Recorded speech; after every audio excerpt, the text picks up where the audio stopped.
என்ன சிந்து மெதுவா வர மாட்டியா நீ? பாரவ பயத்துல ஓடி போய் விழுந்துட்டா. என்னாச்சு சுவாதி? விழுந்ததுல கால் ஸ்லிப் ஆயிடுச்சு சிவா. முடியல, ரொம்ப வலிக்குது. ஏன் சிந்து இவ்வளவு வேகமா வந்த? மெதுவா வரக்கூடாதா? இல்ல டாக்டர், நான் மெதுவாதான் வந்தேன். அவகதே நான் மோதிருவேங்கிற பயத்துல ஓடி போய் விழுந்துட்டாக பாவம். கால் ரொம்ப வலிக்குது, என்னால எழுந்துக்க முடியும்னு தோணல. சரி இரு, நான் ஒரு ஆட்டோ பிடிக்கிறேன், வீட்டுக்கு போயிடலாம். டாக்டர் நீயும் கூட போ. ஆமா சிவா, நீயும் கூட வா. சரி வா போலாம். டாக்டர் கிட்ட யாரு நெருங்கினாலும் அவங்களுக்கு இதுதான் கேட்டி. ஸ்வாதிய தாங்கி தாங்கி நடந்து வரா. என்னமாச்சு? ஏன் இப்படி தாங்கி தாங்கி நடந்து வர?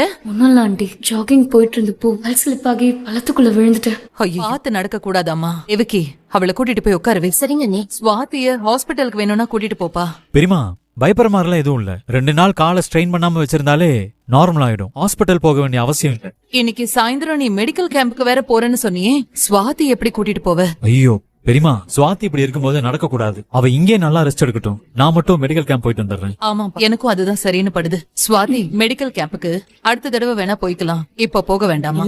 தப்பான எண்ணத்தோட டாக்டரை தொட்ட அதோட நீ கெட்ட ஜாக்கிரதை. எப்ப டாக்டர் வந்த? நீ சாமி கும்பிடும் போதே வந்துட்டேன். இந்தா திருநீர் எடுத்துக்கோ.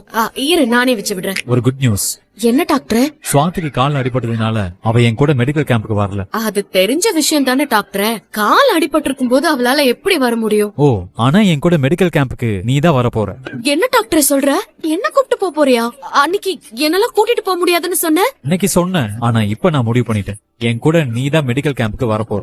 டாக்டர், என்னால நம்பவே முடியல. நான் உன் கூட வரேன்னு தெரிஞ்சா அன்னபூர்ணியத்தை கோச்சிக்க மாட்டாளா? அன்னபூர்ணி பெரியமாவுக்கு தெரியாம தான் நாம போக போறோம். என்ன சொல்ற டாக்டர்? அவங்களுக்கு தெரிஞ்சிருச்சுன்னா? தெரியக்கூடாதுன்னு கடவுளை வேண்டிக்கோ. கல்யாணம் ஆனதுக்கு அப்புறம் நான் உன்னை எங்கேயுமே கூட்டிட்டு போனதே இல்லை. இப்ப கூட்டிட்டு போகணும்னு நினைக்கிறேன். சாயங்காலம் உன் திங்ஸ் எல்லாம் பேக் பண்ணிட்டு நீ அம்மன் கோயில வெயிட் பண்ணு. நான் உன்னை அங்க வந்து பிக்கப் பண்ணிக்கிறேன். நான் இப்பவே கிளம்புறேன். சத்தியமா நீ இந்த அளவுக்கு மாறுவேன்னு நான் நினைக்கவே இல்லை.